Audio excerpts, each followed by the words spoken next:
the top handbag collectors in the world are interested in handbags made by Hermès. Hermès is a designer brand today, but it was founded in 1837 as a harness workshop.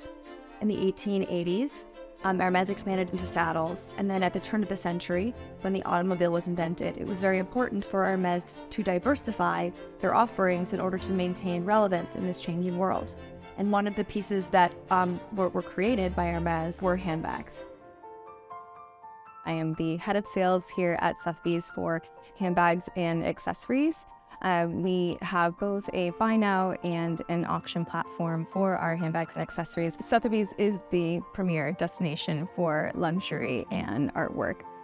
For us in handbags and accessories, we established ourselves in 2018 with our very first auction, and then we launched our buy now platform in 2020. So one thing that differentiates us from other competitors is that we offer both buy now and auction for our clients. So the Birkin has been around since 1984, and it's named after Jane Birkin, who is a French celebrity who met actually at the time the creative director for Hermès and family member. The Hermès Birkin is one of the most collectible bags made by Hermès. It was designed in the 1980s. It was created when Jane Birkin was seated next to an Hermès executive on a flight. She had her signature straw tote bag. She was shoving it in an overhead compartment, and it fell out, it tumbled out, everything fell to the floor. And the gentleman sitting next to her said, "Why don't you have a bag with pockets?" And she said, "I will when Hermès makes me one." She just so happened to be sitting next to the CEO of Hermès, and the two of them together sketched up the idea of the Birkin bag. This was in 1984, and 3 years later, this bag was then released to the public. It, has a cult following. It's supposed to be, the easiest to use bag, the thing that, is such a symbol of, status for some people. My responsibilities at Christie's include advising clients around the world on their handbag collections. I put together handbag auctions, whether it's from one single client or from multiple clients, put together to create sales during special moments at Christie's, like Luxury Week. I advise clients on their purchases. The one great thing about a Birkin is its silhouette will never change, essentially.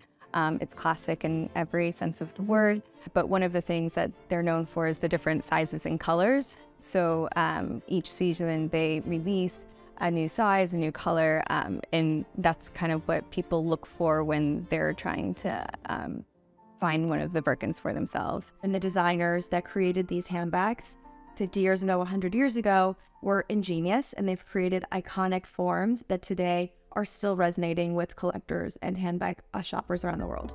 I think it's iconic because when you look at it, it doesn't scream Hermès, it doesn't scream a brand, but you know that it's a Birkin and you know that it's Hermès. So, it's hard to obtain because there's only so many made each year, and the want for it kind of outweighs the accessibility. Pieces are made in such a exquisite way that not only is it the materials and the craftsmen that are expert in this method, and these forms are essential. So the Birkin looks exactly as it did in the 1980s. The Kelly has the same form as it did when it was first created in the 1930s. And if you purchase one of these pieces, not only will the condition stay in an exquisite form, but also the style will never become outdated. The Birkin really has been able to stand the test of time, and it's really due to how classic it is.